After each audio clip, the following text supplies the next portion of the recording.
That's hilarious. What you know about these? No, they have to be pink. If they're that small, they have to be pink. Oh, yeah, that's true. How did you go from being like in a place with those giant chandeliers to having weights? I'm in the gym now because I'm serious about my fitness. Hey, well, Alex, you know this is on my channel, so chances are it's just going to be the three of us talking, and not like the 100 people that you always get talking. I went out to another small lobby too, so we can talk. You're live right now? Yeah, man. I wanted to get you while you were working out. Oh man, I could go work out again in a little bit. I need to get more reps in.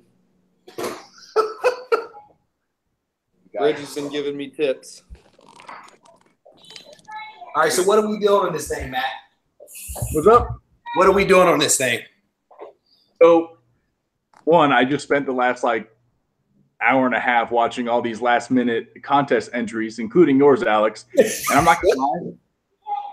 So, I've been moving in this past week, and it's been a nightmare. So I haven't been watching any videos. I know Alex's last video just talked about your Adam Warlock video, so I still have to catch up on that. But I'm not gonna lie, Alex, I kind of want to read Avengers versus X-Men. Like, that sounds the Phoenix 5. What? It's so good, yeah. And when the event, so I failed to. I was just like, I just got done with a run. That's why I turned the camera around and was recording it like old school. I was like, I had sweat like all the way down in a V on my shirt. And so I was like, I'm going to tell Thanatos and everybody about this one. And I've got to get one in for you. So I just did one real quick, super impromptu. Can you guys hear me okay too? Yeah, I can. Okay.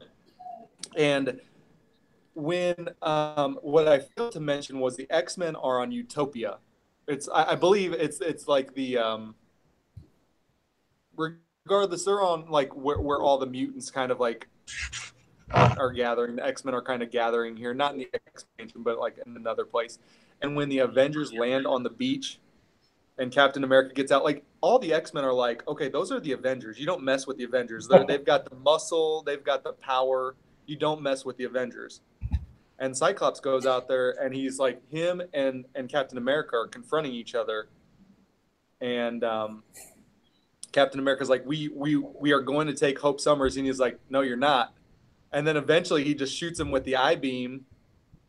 And it's like, uh-oh, it's on. So like everyone storms the beach, both teams, and it is incredible. I might have to read that. I read all 12 books in like one weekend. I just power read it. Wow. There's no way Slim can go against Captain America. Man, but yeah, it was crazy. It was insane. Yeah, and then you pointed out on that cover, I thought it was just the Juggernaut, but you said it was the Juggernaut, like the Juggernaut's helmet on Colossus.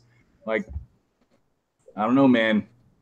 That's there's something like it's. I keep wanting to call it like the Juggernaut entity, or like it's like the essence, But I don't know. I don't know how to explain it. But in the early 2011, 2012, Colossus had like the spirit of Juggernaut. I didn't even know that was an option. I just thought the Juggernaut was the Juggernaut.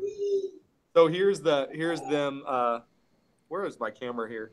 Here's them on the beach, and then in one of the next panels, you can see Cyclops just blasting his shield.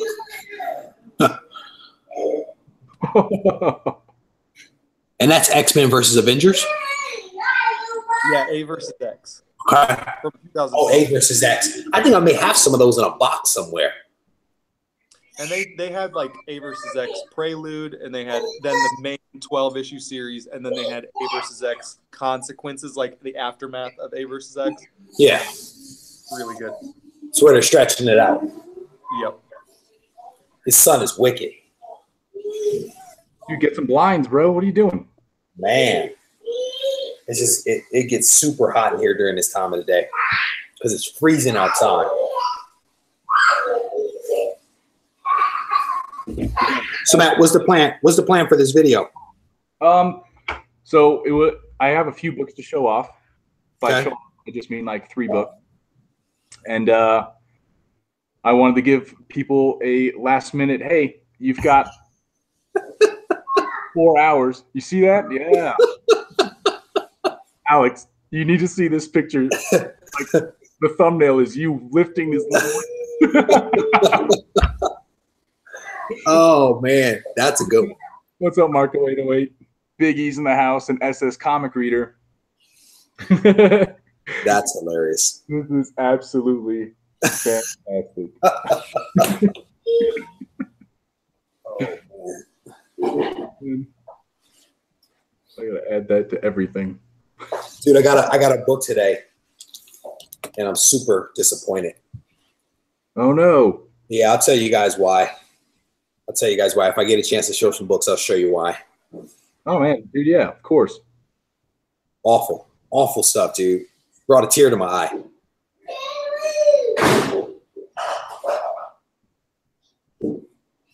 So, Alex, when are you headed home? Are you headed that way now? Or tomorrow, I should say? Can you hear me? He looks frozen. He looks Yeah. That chandelier must be cutting down his signal. He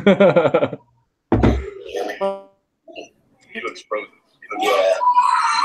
Oh, you can hear my kid clear as day back there. It must be cutting down. Okay. How old are you? You don't have to tell me on live. How old? Oh no, I don't care, dude. I take Instagram photos of my kids all the time, dude. One's the boy is 3 and the girl is like 1. Oh, nice. Yeah, and they are chaos, brother. Oh, I believe it, man. I was happy to go to work today because I just spent the last 4 days with them at the in-laws. I was Yeah. I woke up this morning, I was like, I'm going to work. I love my kids, but that's a lot of time, you know? Yeah, I don't understand, man. I gave my ex-wife a lot of crap about being like a stay-at-home mom. Yeah. But that's exhausting. Like, I would not do that ever. No, I'm not cut out for it, you know? And I absolutely love my kids, enjoy spending time with them, but I'm not cut out for like the everyday. And any person, any mom that can do that, take my hats off, you know? Because my mom, my wife is a stay-at-home mom and she's incredible, you know? Incredible. But I think even she was a little at her end, you know? She actually took the kids outside as soon as I got home for a little while just to give her a couple of minutes of break to herself, you know? I didn't realize I should probably be clicking through whoever's talking. Oh yeah, yeah. It was clicked on me. Yeah, this whole time he's just been watching you, Alex. Hey, so I got one book in the mail today, and I'll go ahead and show that meow. And you guys are going to be like, I can't believe you bought that. Oh, man, this like fits. So Excited. I've been obviously, like Reggie knows, I follow some cosplayers on Instagram, and there's one girl, Maddie Cat, who's got like red hair, gorgeous, and she does this cosplay so well. And you guys need to look it up. So I was like, man, I need to buy this book. So I got that J. Scott Campbell variant. Oh, check that out. ASM 601. I thought this book was going to be a lot more expensive than the like 20-something I paid for a near mint copy of it. That's a good deal. That's slim. Yeah. You got it offline, or did you pick it up in store? No, I picked it up off of eBay. Got it. What number is that again? 601. Got it. So what was her name again? Maddie Cat. My wife's still up. Let me not. Actually, I Very just nice. met a local cosplayer who is a Star Wars nerd. Yeah. He is all about Star Wars, like dressing up as every kind of character. She was telling me that they have Star Wars groups, like in the Denver area. You can, if you have a fully like a Mandalorian outfit, they have a Mandalorian group. And if you have like, I don't know, like a rebellion outfit, like, and they have, in order to be in this group, you have to have a It can't just look like a Halloween costume. It has to be able to. You'd have to be able to wear it in a movie for you to be accepted into this group. That's crazy. That's her goal. She wants to join all these groups, and I'm like, that's crazy. And it's nice meeting other local nerds, and like on the opposite side of the spectrum. Like we have our comic book stuff, and they have their cosplay stuff, but it's all kind of the same thing. And they are very serious about it, my friend. Yeah, they are. I was at the what was it, the comic show that Stanley was at down in San Jose, and those guys with those costumes, it was no joke. I mean, they are very serious about their craft, and some of the costumes are really well done. It's actually impressive how well these things are made. Then you have the other end of the spectrum where somebody just kind of taped a couple of things together, but it's interesting. Not my thing. But you just posted that picture of that Marvel character you could totally be. Oh, what was his name? Swipe or something like that? Yeah, somebody saw one of my videos and was like, "You can totally do that." I'm like, I don't know about that. I don't know. I'm not cut out for that kind of stuff. This next Comic-Con, I think that should be your thing. No. You do it first at the Denver Comic-Con that's coming up? Yeah. Oh, they just announced Jason Momoa is going to be at Denver Comic-Con. Huh. So this will be my first time buying a photo op because my daughter loves Jason Momoa. Got it. That's cool. And she's going to dress as Raven. She wants to cosplay as Raven from Teen Titans. Sure, why not? She's seen all my Zatanna books, and she's like, I want to dress as Zatanna. I'm like, no.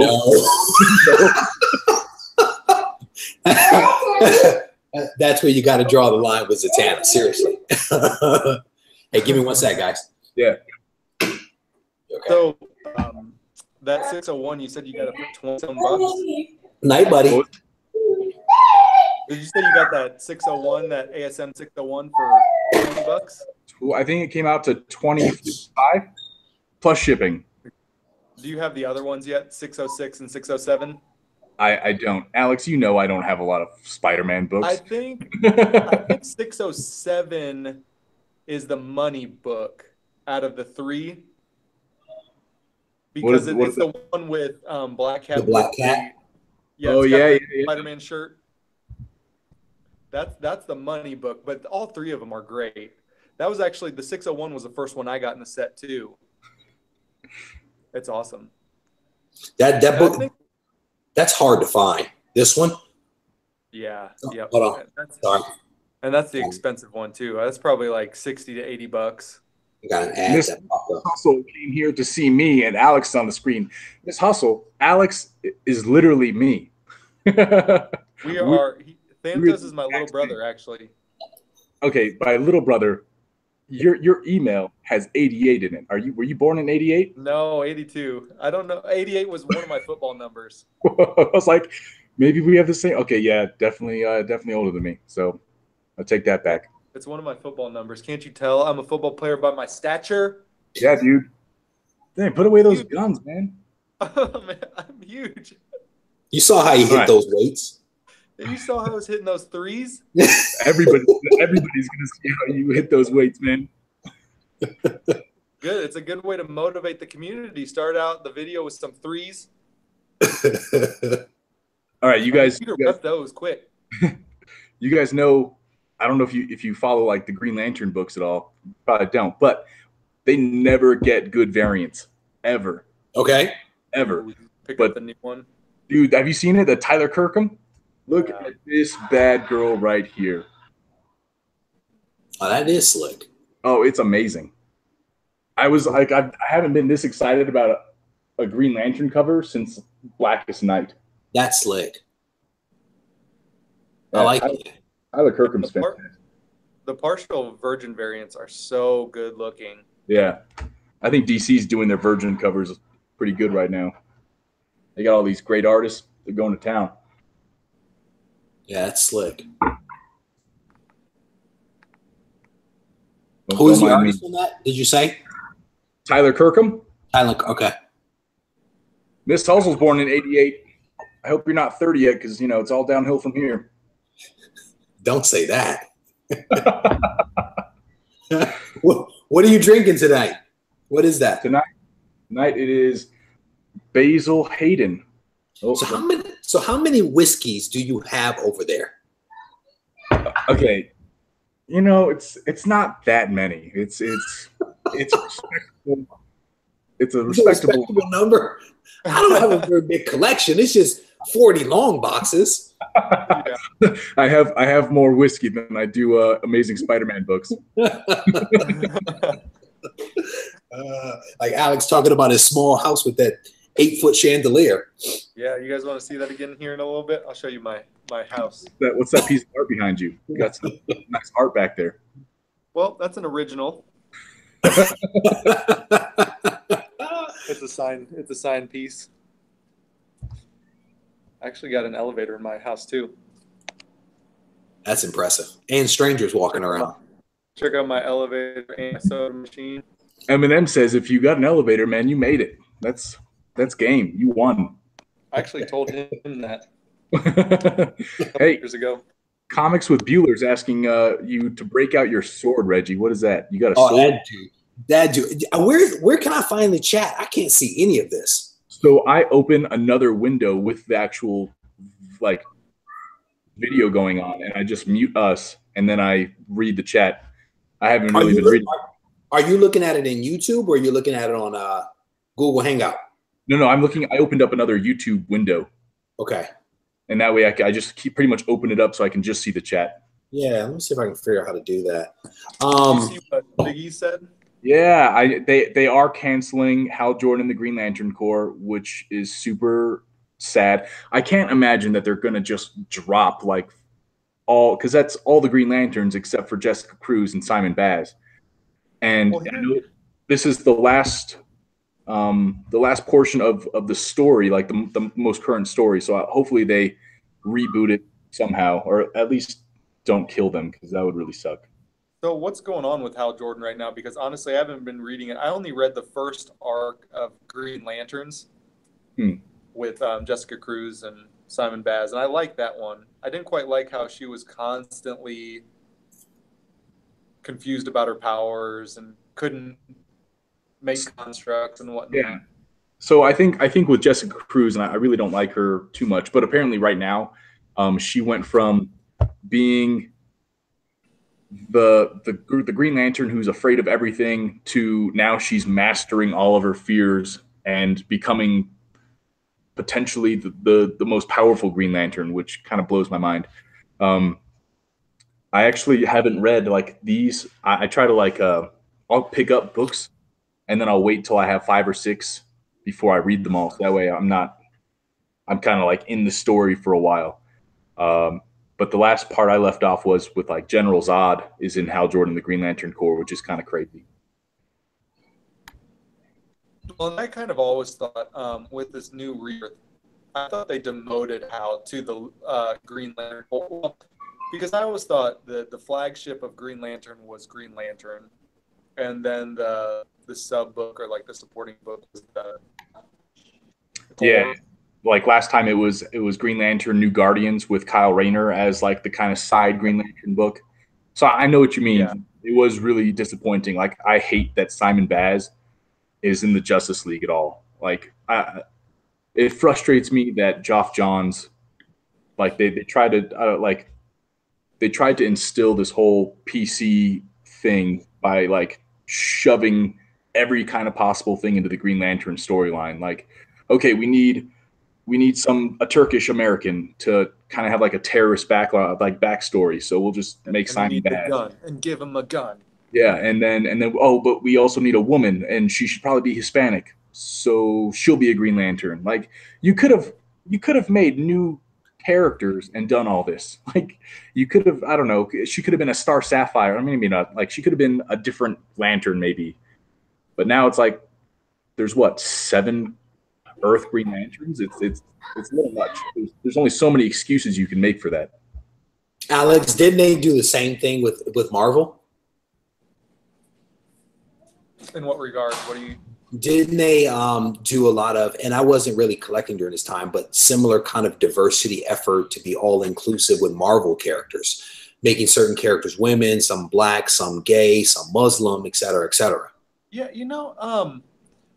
there's like channels devoted to that, and what's funny is I don't mind diversity. I like new characters, because it keeps it exciting. I mean, what is it?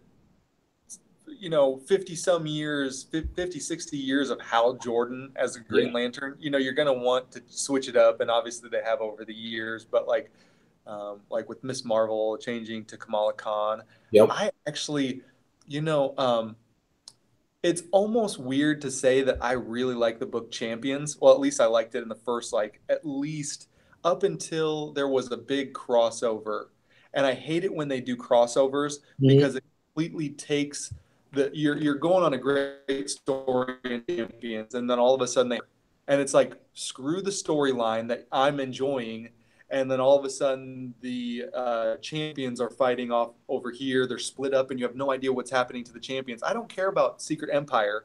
I want to read Champions, and they just completely disregarded the storyline of Champions, and then it was kind of because it was just a tie into the main Secret Empire story. Right. And so, but with that being said, a lot of these younger characters, or like Miles Morales being an African-American Spider-Man, Kamala Khan being the Muslim Miss Marvel, I like it. I don't mind switching stuff up.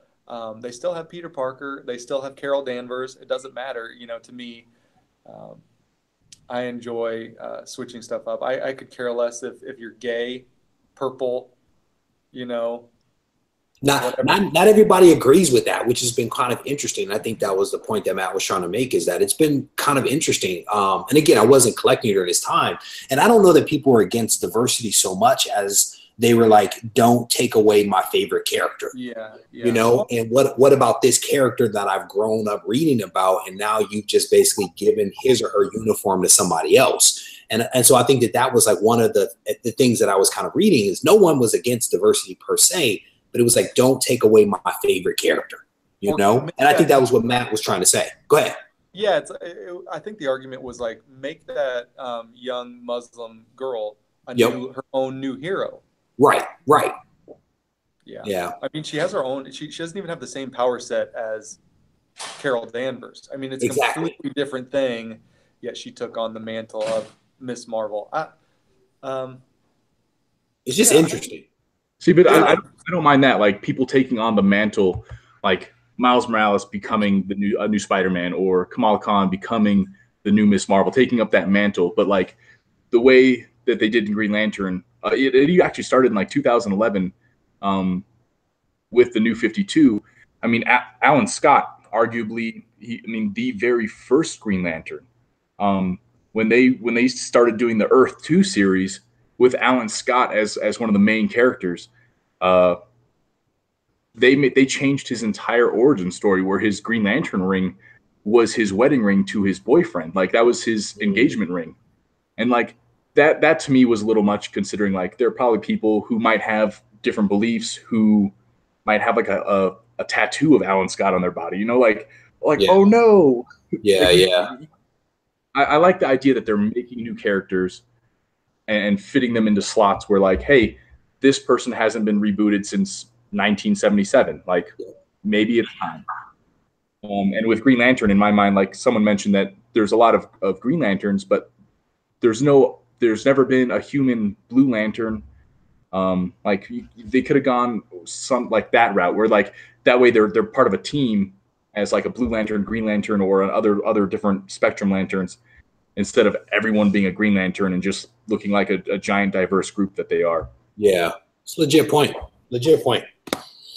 Like, one reboot I did not mind, honestly, was what was it? Totally Awesome Hulk with I can't remember his name, Joe or something like that. Joe. I loved that book. I read it I jumped in on like, I think it was like issue 22, and I went back and read from issue 1 all the way to the end of the series, and I absolutely enjoyed it. And I never was an Incredible Hulk fan, but I liked Joe. So that was one I absolutely didn't mind. you know?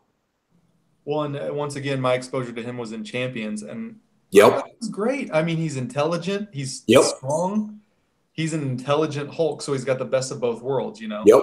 Yep. And he's also struggling with, like, it seems like he has some interpersonal things that he was kind of struggling with, which made him interesting to me. You know, I don't even know what the future of that character is, because I think Bruce Banner's back. So I don't know what's going to happen with Amadeus, but definitely enjoyed that storyline.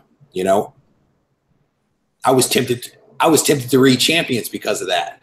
Oh man, I think you would like pick up the first couple issues of Champions if you can find them on the cheap. Yeah. It's fun. The only thing that was weird for me in Champions was it was running parallel to All New X-Men. So there's two different storylines where Cyclops was in. He was part of All New X-Men, and he was also part of Champions. And in Champions, they wrote him looking like a 13-year-old kid, where in X-Men, he was written and looked like a 19-year-old young adult. And so I was like, why in one series he's like 13? Yeah. And in one series, he's a young adult, 17, 18, 19 years old. This doesn't make sense. Oh, and like Matt, like what you were saying was wasn't it Bendis that wrote Iceman to be gay after all those years, you know, after what came out in the 60s. 63, 64. One of the 63, I think. And then being in meaningful relationships. And I guess the present Iceman wasn't gay, but then all of a sudden this new one was gay. So yeah, there's just I can understand where the confusion was. Legitimately, it probably should have been Angel. Should have been Angel. Just saying. I don't know how I knew that Iceman. In my mind, because obviously I don't read a lot of Marvel, but when I was in Nebraska with a bunch of friends that were comic book collectors, and they mentioned that Iceman was gay. So in my mind, I didn't know anything else. Like this entire time, I've always thought maybe like from the very beginning he was gay, which, you know, like in issue number 1, he's been a womanizer, not a womanizer, but he's been the flirty, like the good-looking flirty one in the group, you know. In issue number 1, when Jean Grey shows up at the school, all the X-Men are like just drooling over her, like, oh, I call dibs on this. I call dibs on dating her. You know, I'm going to take her out first. And Iceman turns around and he goes, you guys are like pathetic or something like that. You know, he's the one who's like, you guys are, you male chauvinists. You guys are pathetic. Dogs. Yeah, pretty much like that's probably what it was. It's like, golly gee, you dogs. Hey, all right, man. What's up? Miss Marvel, Kamala Khan, brings me to my third and final book, other than some pops that I have. So I had one of these before, surprisingly, I had it graded. It came back an 8.0, and I sold it to my friend up in Denver just because, like, I didn't really care that much. But now that, like, the movie hype is really picking up, I wanted to buy another copy in more of like a near mint potentially condition. So I found on Metropolis Comics or Comic Connect another copy of Miss Marvel numero uno. Very nice. Right. And they had it graded as a 9.0, and I could totally see it. There's a few ticks and like the corner 9.0, man, that's a great book. Yeah, and I mean, so right now if you look for like 9.0s on eBay, they're going to be in that 100 plus range, and I got this for just at 100. It was like, that's nice. They've blown up on eBay. That's crazy. That is nice. Yeah, that is a book that I do not have, my friend. Very nice. Look at that. Gotcha. Oh, please. Alex probably has 10 of them over there. No, I think I've gotten rid of a couple of them, but I have 2 maybe right now. Okay. Yeah. That's slick. Mid-grade for me. That's slick. Well done, sir. Hey, see, someone mentioned, like, speaking of movie stuff, I didn't know Shazam isn't in Rebirth right now, in DC Rebirth. Okay.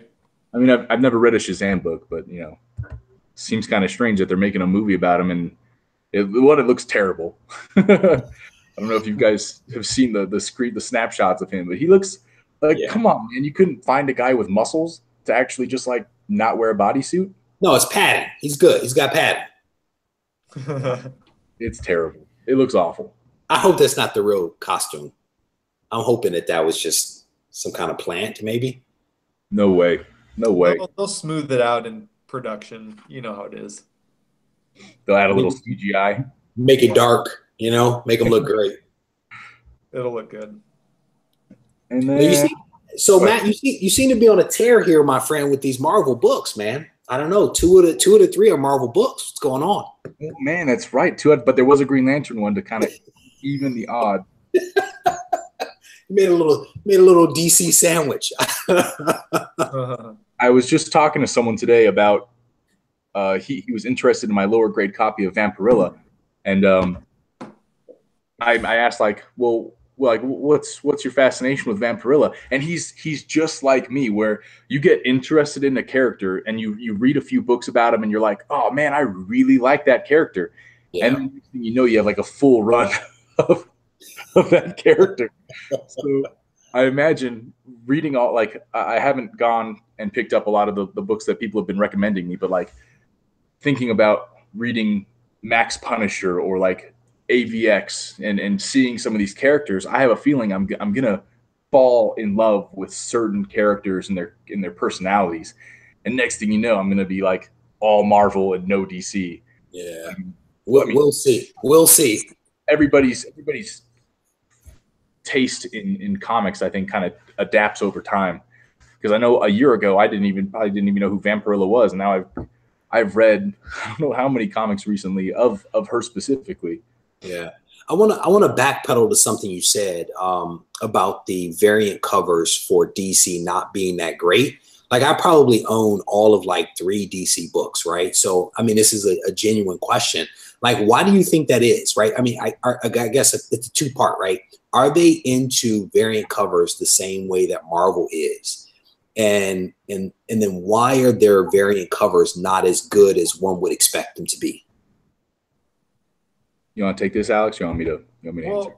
So the thing about Marvel that I've noticed recently is every book has second prints, third print. Like you see the Amazing Spider-Man, which is awesome that they're doing separate covers. I like that. Mm-hmm. But you'll also notice too that big books like Amazing Spider-Man 800 has so many variant covers. 35. Yeah, and so the only thing that I can compare to that is like Action Comics 1000. That was only 10 though, wasn't it? Well, they had a lot of extra store variants and all that kind of stuff. Okay. But so Marvel, you'll find they have a lot more variants for regular books. Mm-hmm. And they're rebooting a lot too. With DC, like if you go back pre-New 52, those are some of the ones that like I cherish and go after. Pre-New 52, when you have a lot of like the Adam Hughes, you'll have some which are standard covers. You'll have those Zatannas, but the Zatannas are the well-known covers, mm-hmm. The ones that Adam Hughes did. Now, if you go at the beginning, that starts at like issue 11, 12, 13. It may skip one of those. It goes to like 16, I think. Mm-hmm. 16 is that red where she's like standing with her head down, on a stage. Really nice cover by Adam. Oh, that is a nice. I know that one. Now, if you go to the first, there it is. There it is. Yep, there you go. If you go to like 1 through whatever, there's Gilliam March. I believe there's Gilliam March variants. Now Mm-hmm. they're like 1 in 10s, but they're super low print run. They're hard to find. And so I think to answer your question, DC has great variant covers. A lot of them are like 1 in 5, 1 in 10, hard to find low print ones. Like David Mack did some of the Justice League of America in 2009, 2011, something like that, where there's Supergirl covers, really beautiful painted Supergirl covers in watercolors. Yeah. They're just hard to find. So they're not out there everywhere like some of these Marvel ones are, overproduced maybe. Yeah. But that's what my perception of it is. DC kind of like weaves their variants in, where Marvel just like, boom, here's all these variants, you know, take these variants. I honestly, when it was probably a couple of months ago, I was buying a lot of variants, and I've been cutting back big time just because, you know, 1 in 3,000 or whatever it is isn't that low of a print run, you know, and then every book has multiple variants, and then to your point, multiple print runs as well. There's no exclusivity to it. So I've been cutting back just because, I don't know, it's a lot. It's a lot. But you also, you know, Matt, you mentioned something about like the quality, and I don't know if that was just, you know, you being sarcastic or not, but it was like the quality of the variants you didn't think was there. Was that just an exaggeration, or like, do you really feel that way? So in my mind, like I obviously follow like specific artists that I like. But because DC is kind of on this, there's always going to be a cover A, and there is always going to be a cover B. They don't do a lot of the 1 in 10s, 1 in 25s, 1 in 100s anymore, which would obviously like give. I don't know if like, I feel like a lot of the 1 in 100s and 1 in 25s and stuff, they always kind of give an incentive to the artist to really go hard and make it amazing. Like you think of like the New 52, David Finch, Wonder Woman 38. Where like it's amazing. Yeah. But since Rebirth, there hasn't been other than the cover Bs of Supergirl with Art Germ, like there's nothing that really has stood out to me on the DC side. And like every 2 weeks I get a Green Lantern comic, and I always get A and B. Yeah. And I always look at them like, why did I do that? I mean, like, cover in the variant cover could just as easily have been cover A. Like there's nothing that makes it pop and super special. Yeah, nothing like I want that variant cover. You know, whereas as Marvel right now with like all these ASM, like they got Alex Ross doing amazing covers. There's just so much more. Like Amazing Spider-Man 800. I showed you. I bought that the Adam Hughes cover because it's even though it might not be part of the storyline, like I don't know how that's exactly going to play into it. Just like you want cover art that's going to pop for your variant covers. It might not have anything to do with the story, but you want something that's going to show nicely on a shelf. So that way, that's legit, and that's what honestly makes it so hard to resist all the variants from Marvel. Is that many of them are really, really nice, you know, and that's what makes it hard because you want them all. And you'll end up dropping, you know, a ton of money on one single book, just the multiple copies that exist. So I've been doing pretty good not doing that, you know? Did you just happen to have that Zatanna sitting there? Dude, have you not seen? I showed you a little bit of my display cases. People are freaking out because they're like, you have like, why are you displaying all of your covers in daylight or like out in the open? They should be locked away. Like, so I'm gonna go get some kind of UV protectant stuff, but I'm not gonna hide my comics. Like I want every girl that walks into this really nice apartment to know just how nerdy I am. Look at that. There's a Star Wars, a giant X-Men up there. I see it. Green Lantern. Hulk 181. Yeah. Which you should roll back and grab that, like do it like a backward somersault and grab that Zatanna. Oh, have you shown that? I guess I haven't done a haul video for this, but this is literally the most expensive. That was a weird somersault. That wasn't a somersault. I'm so sorry. I'm way too fat. It was like the one you should be able to do something cool. It's the one they teach you in grade school where you put your hands down first. You just on your head. They kind of go to the side. That's slick. Yo, this is Art Germ. That's slick. It was a Sideshow collectible. You can see his little signature there. Art Germ actually liked my Instagram post of this. I was so excited. But yeah, dude, this is from Sideshow Collectibles, and I had to order it from Australia because no one in the United States were selling it for less than like $300. Yeah. Wow. Those things aren't cheap new. Well, if you get them, like a lot of their prints sell out real quick, and they're usually $99 unframed, and then like $200 or something framed. But once they sell out, like you're not going to find them for less than half of what people paid for them. Did you get that one framed? Did you buy it framed? No, so this is just a frame that I had that fit it perfectly, like an 18 by 24. Yep. But the actual print portion is a weird. It's weird. So I'm going to have to get this custom framed, and I'll get some like archival and all that other stuff glass. But for now, this is just what phone. That's slick, man. Very nice. I can't wait to hang this baby up. Yeah, that's awesome. Alex, do you have anything over there to show? No, I actually, you know, what I was going to do, I did go hunting today in Chicago, and I was going to bring some books in and do, you know, read the books and maybe do a review on some of them. Yeah. But I just ended up leaving them in the car, so I don't have anything to show. But yeah, I've been kind of go back to the A's and B's or DC artists that I think are killing it right now. The Joshua Middleton B covers for Aquaman, or yeah, for Aquaman. And he did the Batgirl 23 that someone mentioned that in the chat. The Batgirl, right? That blew up. Yeah, and I didn't. Woodard did it. I like that cover, but I'm just not buying any new books right now because I'm just saving up for other things. Also, Matina's killing it with Deathstroke, and Justice League of America. Was that the one where he had the sword on the cover? Yeah, those are cool with the Superman cape. I am not DC guy, but that cover is incredible. Yeah.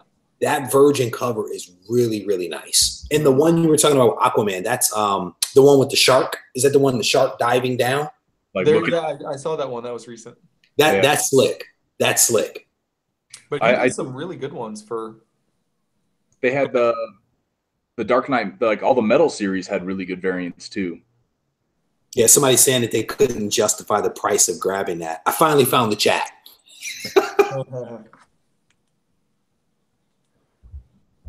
You finally found the chat. Yeah, man. I was struggling.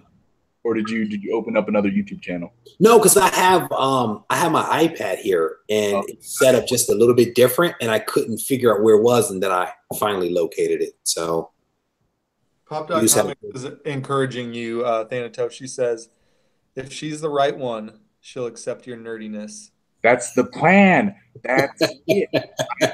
I'm waiting for someone to come here and be like, oh my gosh, you're the one. And then it's magic. What is Marco saying? 40-year-old virgin lifestyle. No doubt, my friend. But he is quite secure in it, though. That's the thing. Hey, I don't have all the action figures though. I feel like action figures are a little too far. I would disagree. I think that's on the way to cosplay, my friend, on the spectrum. Yeah, so you have to help me. I don't understand these pops things. I don't understand them at all. Oh man, it's absolutely insane. The LCS that I've been helping out, Iron Lion Collectibles, which is north of me, they're amazing. They're the ones who had that amazing Spider-Man 4 through 400 collection come in. Oh, I remember. Man. I've been spending days there organizing their stuff. But they have thousands of these, and they get in huge collections. I didn't know. They have a Leonidas one from the movie 300. It's worth $300. Are you serious? Who's paying $300 for this? My local one of the ones that I go to, this guy, I think he makes most of his money off of pops and figures because his inventory is incredible, and he seems to always be selling out of these things. I don't get the fascination, but you know. If you guys want to learn about pops, Pop.comics. Pop.comics knows a lot about pops, vinyl figures, all those good things too. But Cat Ren Figures and Great Legend, they know, like they've got pops that are retired that are worth hundreds and hundreds of dollars, maybe even a couple that are worth $1,000. If I had a pop that was worth $1,000, I would sell that sucker for $181. yesterday. I'm just worried that these things are going once it's over, it's going to be over. You know, once they move on to the next thing. That's why it's cool about Pop.comics. Like, I'll compliment her. She's an open box collector. So if she collects something, it's because she loves it and she appreciates it. And so she'll put it on the shelf behind her, open the box and put it on the shelf. She'll probably keep the box, I don't know. But I appreciate that she's an open box collector. Yeah. It shows me that she really loves the item for what it is, you know? Yeah. That's legit. So what is this, Wolverine, and what is that, Swamp Thing? So I've kind of decided with my little collection wall that I'm gonna like match a comic, like a Grail of my choice type, with a little figure. So I have which nerd sucks because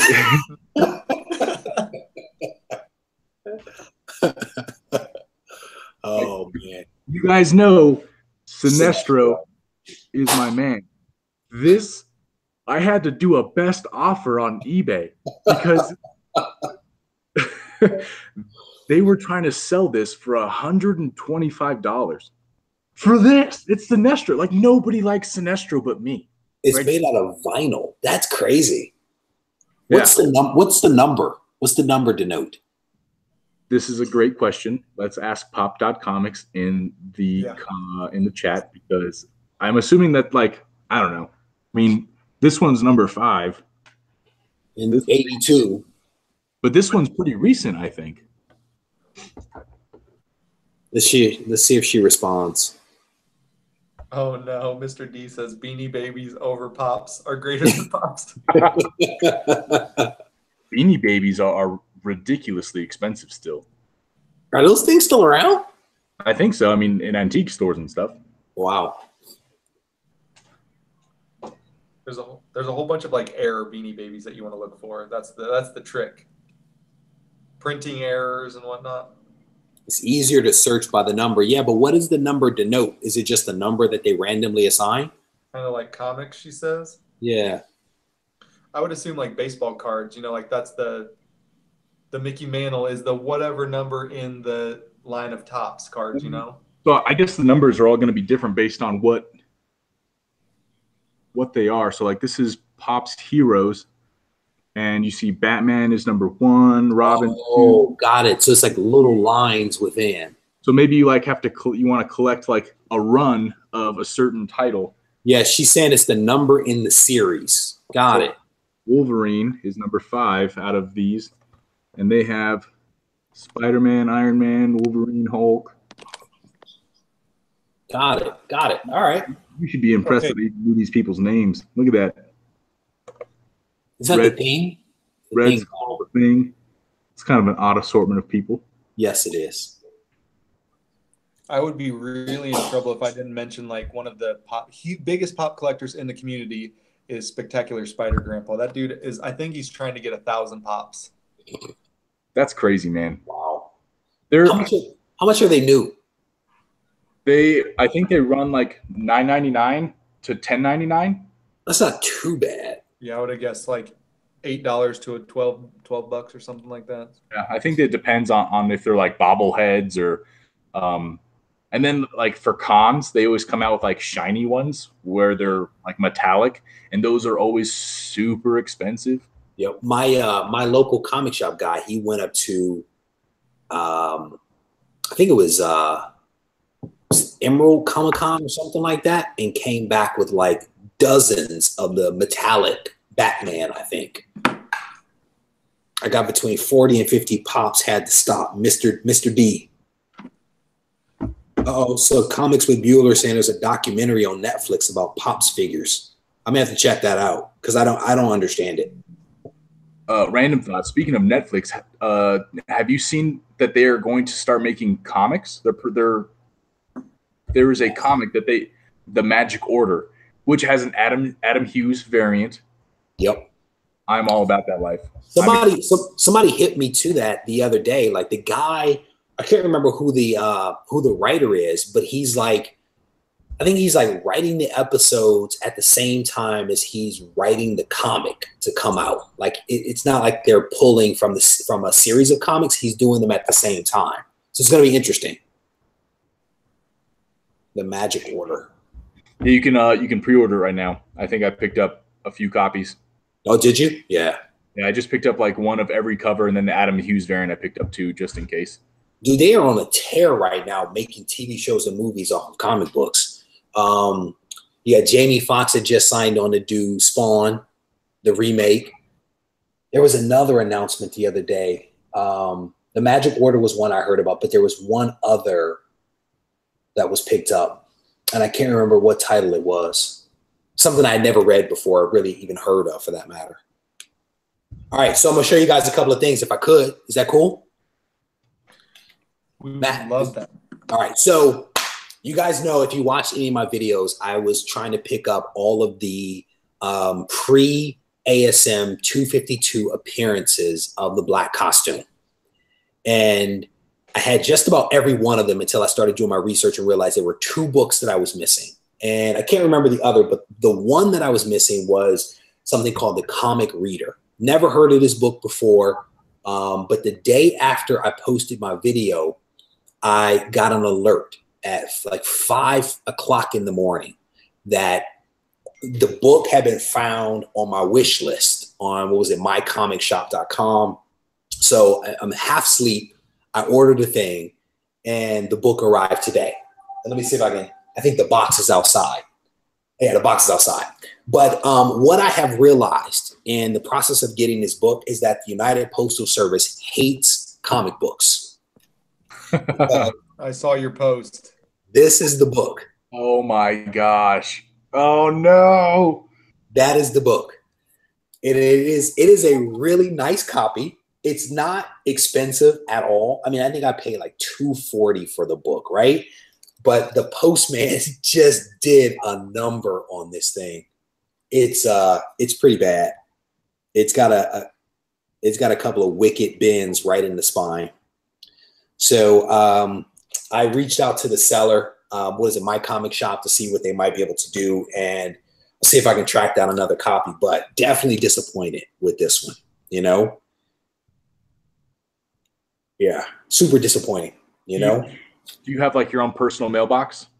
No, so here at the house, man, because I have everything delivered to the house. We have a nice size box that's out front for all of the postage that comes, like boxes and things like that. Yeah. So it wasn't even stuff in the box because there was plenty of room. This happened somewhere in the process of shipping it to me. That's you know, super disappointing. But I do have some good. What did you say? No, you're fine. Go ahead. Yeah, it was just super disappointing. Like, you know, I expected them on the box to at least like put fragile or do not bend or, you know, something that would have like indicated to somebody that you shouldn't like destroy and mangle the box, but there was nothing, you know. So I'm hopeful that I'll be able to find a replacement copy, you know. I may end up trying to get it pressed to see if I can fix it, because the book is worthless. Other than it's really just for me being able to have a complete, you know, series of these books with that first appearance. So yeah, definitely disappointing. Time to get shopping again. I know. All right, so I did get some good stuff though. So I ordered this off of, I can't even remember the site, Amorphous Inc. or something like that. One of these sites that I go to where I can pre-order stuff. So I actually ordered this thing, and it's been about 3 months since I ordered it, because it was it was a pre-order because the book wasn't even out. Then it had to be sent off to CGC for grading and all that kind of stuff. But I ended up getting Weapon H #1. Ooh. In a 9.8. So this just arrived today, and it's pretty slick. So I have a couple of the variants.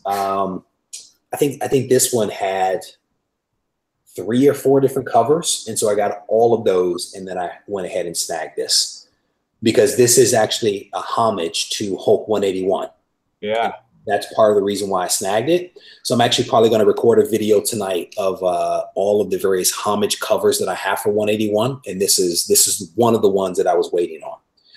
So I got a graded version, and then I think they threw in just a regular ungraded copy as well. Well, that's really cool then. Yep. So that was pretty cool. I mean, again, I waited 3 months for this thing to come, and it finally arrived. And thankfully, it arrived undamaged. You know, so. But I do think that it's really cool that some of these store variants that they do give you the option to go ahead and like guarantee yourself a 9.8 copy, because so hit and miss sometimes. Yep.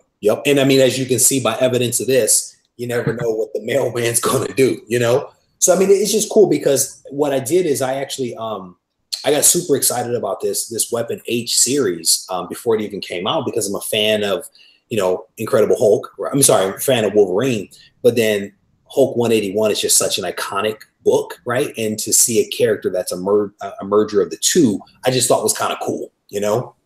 So super happy to have these things.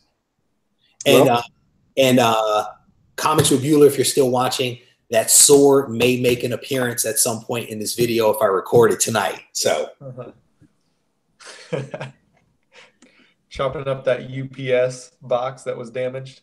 Yeah, man. Oh, so somebody's asking, Poor Man's Comics is asking if I have the She-Hulk. I absolutely do. I picked that one up. I actually have a signed copy of that I picked up. I want to say it's a 9.8 or 9.6. I got that about a month ago. And so that's one of the ones that I'm actually going to feature in my my homage cover video of all the various homage covers of Hulk 181. Did you end up doing a video on like talking about the comics? Go ahead. Somebody said they need to do a Wendigo comic. I've never, like, is Wendigo still relevant? I don't think so, brother. All right. What were you about to say? We talked about, I did my little really quick Crime Suspense Stories 22 video the other day, and I mentioned that you were supposed to be doing a vocab like as part of your. Did I miss it? No, I recorded it last night because I watched that video and I was like, wait a minute, did I post that video up? And I realized I never recorded it. So I recorded it last night. So I need to edit it. So it'll probably take me a couple of days to actually edit all the footage and piece it together and get it out there. But hey, if you can, send me a photo of that book. Copy. I'd like to drop that. I'd like to drop that in there instead of just the images I found online. I thought it'd be kind of cool to drop that in, because I'm probably going to use your. You sent me an image of your Hawkman with the Pence stamp. Oh yeah. So in this video, I'm doing that, and I'm doing the Pence stamp. Both of those are going to be in this new video. That's a cool cover. That's a cool book. I know. Look at that head. That's really cool. I think you said what? There's like, I think you said 100 on the census. I think with restored copies and such, there's 200. Okay. But, oh man, that Johnny Craig was iconic. That dude is amazing. That's a cool cover. Is that one of the books that really inspired The Seduction of the Innocent? It is. Because this released like the month that they had that Comic Code Authority trial, and that's when the EC Comics editor used, like, they asked about this specifically as the example of whether or not it was in poor taste. Yeah, basically what they were saying. I mean, and I kind of talk about this in the Lingo video. Like the whole outrage against comics actually started in the 30s. Where they were just talking about how it was, you know, potentially corrupting adolescent minds. And then it continued into like the 50s when the psychiatrist wrote this book, Seduction of the Innocent. Yep. Was the title of the book that he wrote. And it kind of culminated with the Senate having this hearing and citing that book as like part of the reason why comic books were bad for children. So it was crazy. It's crazy.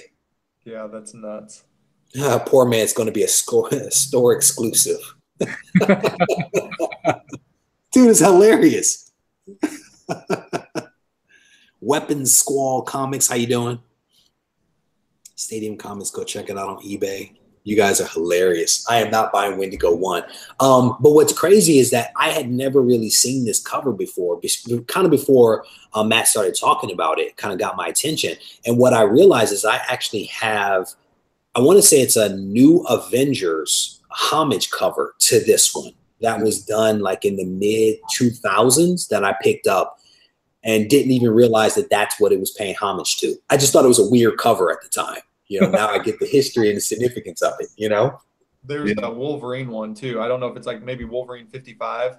With Sabretooth? Sabretooth. Yeah. Yep. I've seen that. I've seen it at least those 2 times. And again, had no clue where it was coming from, but now I see where it is. That's a pretty cool cover though. Yeah, it was one of those books that I think when I first really got into collecting, and you just like, you kind of want to look at the Golden Age stuff, but it can be such a rabbit hole that you kind of have to pick and choose what parts of the pre-code horror stuff you want to actually invest in. And I like actually Go Collect just did a investment article of this Crime Suspense Stories 22. Really? So I was like, oh yeah, it was perfect timing. It shows a lot better than a 1.8. That's debatable. From here, it looks great. It looks like, oh, I didn't even see that. Looks like something ate the corner of it. It was probably a mouse. It's probably a mouse. Yeah. But it's slick though, brother. I'm sorry. That's a good book, man. It's definitely better than the other one that we were looking at online with all the tape across the cover. Yeah, that person's actually trying to sell that copy now. Yeah, I know. I saw it. And I was actually tempted, but I think it's just one of those things where I like it because you like it. Yeah. Well, because I'm not trying to get into Justice. My Brave and the Bold 28 money went. I know. That's good though. Thanks, Alex. But I'm not trying to get into EC because it's just a rabbit hole that there's too many awesome EC books that I would just go nuts. And I was gonna say too, Reggie, I don't know if I've ever said this to you or to Thanatos to you, but it kind of goes back to one of our earlier conversations tonight. The best thing about collecting, and this is what one of my local shops said to me, was you could collect for 10 years and then tomorrow decide to completely change your collecting habits. And that's okay. You know, you can sell your whole collection and start over tomorrow collecting EC books now. And that's completely cool. You know, there's so much out there for comic books, for comic book collectors that you, like Reggie, you're a Marvel guy, or like Thanatos being a DC guy, you can completely sell your collection and go all Marvel, you know, or you can go all DC. Yeah. It's interesting. So that kind of motivated me personally. I was kind of like, I want every single key known to man. So now I'm kind of backing off a little bit, and I'm like, well, because I'm running out of room. Like I've got a little space. My wife allows me a little tiny like closet in the basement. She's like, this is where your hobby will live. So I'm running out of room, and so I'm trying to back off of like everything and all the new covers and chase and just it's like a marathon. Like I'm like constantly in this race, but to adjust it to buy the few books that you'd really be proud of, you'd really be happy with, and so we'll see how it goes. So you were saying that you're not buying any new books right now? Is that what I heard? The only book that I would buy right now is if Art Germ came out with a good cover. Okay. Adam Hughes came out with a good cover, or the only one I'm reading is Darth Vader.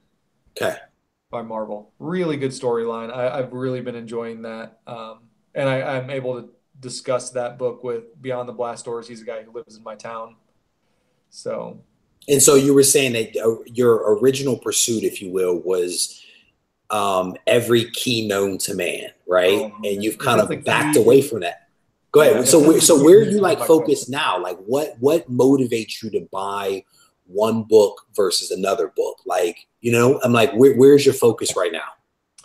My focus is get rid of some of my bulk. Okay. Get rid of a lot of my keys, whether they're high grade, whether they're mid grade, whether they're low grade, sell them at an appropriate price, to where the buyer is into them at a good, to what they want to pay for them. Yeah. And then save all that money to buy the few books that I would really want, like buying Thanatos' Showcase 22 or his Brave and the Bold 28. Yep. Like, getting an X-Men 1,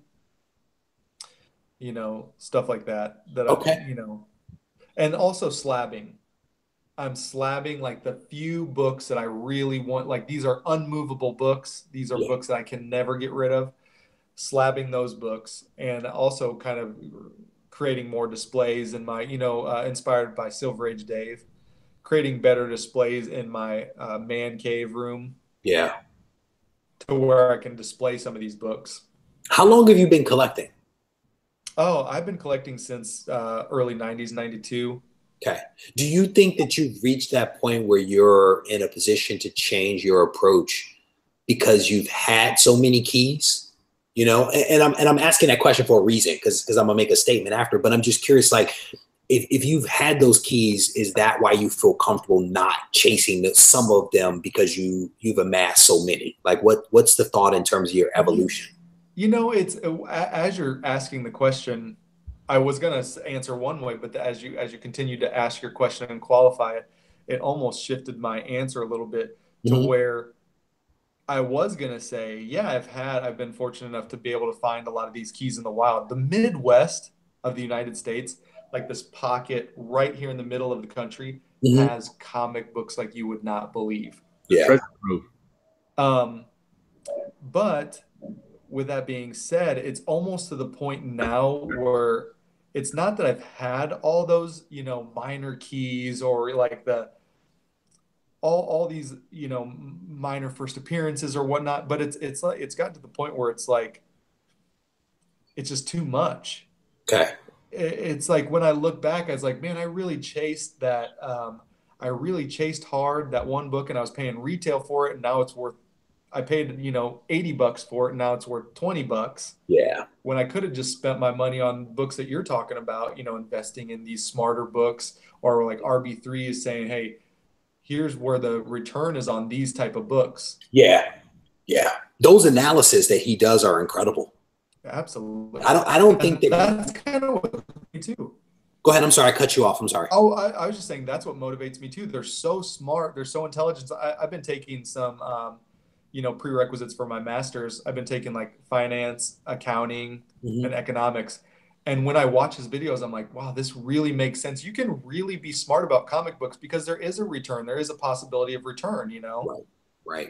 Yeah. I mean, his analysis are really well done. And what I was going to say was, I don't think that he owns many of those books, and I think he's doing it, one, because maybe he wants the books, but also I think because he wants to give back to the community. But his analysis are really, really sharp. And it's actually validated some of the books that I've purchased where I've spent money for them and actually feel better about the purchase because I bought it in a sweet spot that made a lot of sense. And I don't know if that was luck or whatever, but I enjoy those. Yeah, and more people, if you guys aren't following RB3, you definitely should, because he's got some great content, Yeah.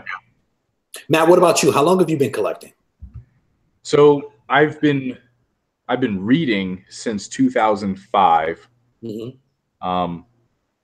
Like right when I was in like the junior, senior year of high school, I started picking up Green Lantern. So you waited that long to become a nerd? Oh, no. No. I was an avid reader, and I actually thought comic books were stupid because they had pictures, and you had to be a bad reader to enjoy comic books. But I mean, you don't get to read about. I mean, there's always a protagonist in a story, but they never have superpowers. I mean, they do, but like they may have like some magic. But seeing like these people's ideas come to life in picture form was just so cool. And in 2005, when Geoff Johns took over Green Lantern, like I loved science fiction and I loved magic, and so the idea, kind of like that middle ground where you're able to take willpower from a ring and like do whatever you want with it was just amazing to me. And then like through the War of the Green Lanterns, Sinestro Corps War, Blackest Night, like I was sold. Yep. But I didn't actually start collecting until I was in the military. I was actually on deployment. I was in Afghanistan for, I think, my second time. And I was bored one day and I'm looking, I must have picked up, it was a gentleman who actually just recently reached out to me, who's part of the comic book brigade. He had a website called Total Comic Mayhem, which shut down. And he would list out key comics of different like characters. You could pick a character and he would have like articles where he would be like, if this is the character you're looking for, these are the key issues. And check that out. It was fantastic. And this was obviously before we had apps for that, before key collectors, before all these different avenues of finding out what your keys were. And I remember looking that up and then going on eBay and just like researching all these fantastic books, which ended up leading me to my first big purchase of my Green Lantern 1, which was probably my first big book. And I haven't stopped. So, I mean, that's what, 4 years, about 4 or 5 years ago. Yep. So someone here said, Miss Hustle said, you're a closet nerd. So, hey, Alex, do you have a favorite character? Because we know who his is, the Sinestro Green Lantern. You know, Alex, do you have a favorite? You know, funny thing to me is my favorite. We share the same favorite character. Hal Jordan's my favorite character. Same storyline is what got me back into comics. Okay. I started collecting in the early '90s with the Death of Superman, but then started really getting back into it with the Jeff Johns, Green Lantern, and the War of Light, and all that stuff. And then with Green Lantern, Hal Jordan, I got introduced more to Barry Allen, because Barry Allen, when I started collecting, it was Wally West. So Barry Allen has been dead for years. I didn't know much about Barry Allen. And then, but then my favorite team is the X-Men. Got it. I've loved the X-Men ever since the animated series in the early 90s. You know, how about you, Reggie? Can't go wrong with the X-Men, my friend. Yeah. Can't go wrong. So I think, so my two favorite characters are probably Spider-Man, Peter Parker, and Wolverine. Those are probably my two favorite. But I've been collecting probably since the early 90s. Some buddies of mine and I used to buy comics, and, you know, I'm one of those people, like, if I buy one, I buy multiple, you know? And so from the moment I started reading, I started collecting books, and big fan of like keeping things organized, keeping things neat, which is why so many of the books that I purchased as a kid, I still have, because everything was always bagged and boarded and put away in a box, you know? But started in the 90s. And then by the time I went to college in like 98, I was done. It was a very short-lived, you know, collecting time for me, but it was intense. Like I used to go every single week to buy comics, you know? And then I started again, like in the mid 2000s, like that, what was it? The Uncanny X-Men 205 with Hope Summers. I was buying kind of around that time for a couple of months, and then stopped again. And like Matt went through a divorce. And so my books were, you know, in a closet for 3 years or so while I was going through the divorce process. And finally collected them from her, and they kind of sat in another closet here at my house. And then when I stopped competing, my wife was like, you need a hobby, you need to do something. So she encouraged me to start collecting again. And what she did was she went out and bought me a collection while I was out of town. And for Christmas, she gave me this collection of, it might've been close to like 1,000 books. Wow. And that's so cool. That's what started it again. She was like, you need something to do with your free time. She was like, here it is. You know, so like for the first week, all I did was organize, sort, rebag, reboard, mix my collection with this guy's collection and figure out the duplicates. And it was an intense week where literally my kitchen was covered with comic books, you know? That's fantastic. Yeah, man. But it was, you know, my wife doesn't complain. She gives me, I get part of a couple of closets. for my books. But yeah, that's what started me back up was her encouraging me to do it. But my two favorite characters are Spider-Man and Wolverine. And I think Spider-Man, because he was like the oddball, didn't quite fit in, you know, but knew he was special, but didn't quite fit in with most people, kind of out of step. And then, you know, Wolverine, of course, because he was like that strong loner, you know. And then X-Men is my favorite team, which is why I went out and bought that X-Men #1, because that's an incredible book for me, you know. Yeah. Want to get Amazing Spider-Man #1, maybe one day. So, Heck but yeah, great goal. Yeah, man. You know, and like I was saying before, like when I got back into it, I guess it's almost maybe been a year by now. I was buying just about everything I can get my hands on because I felt like I was playing catch up. You know, like there were all these books that I used to see as a kid that I could never afford as a kid. You know, because I remember when like $20 was a lot of money to buy for a book. You know, that was a lot of money to spend as a kid. You know, when you're making, you know, $3.50 an hour.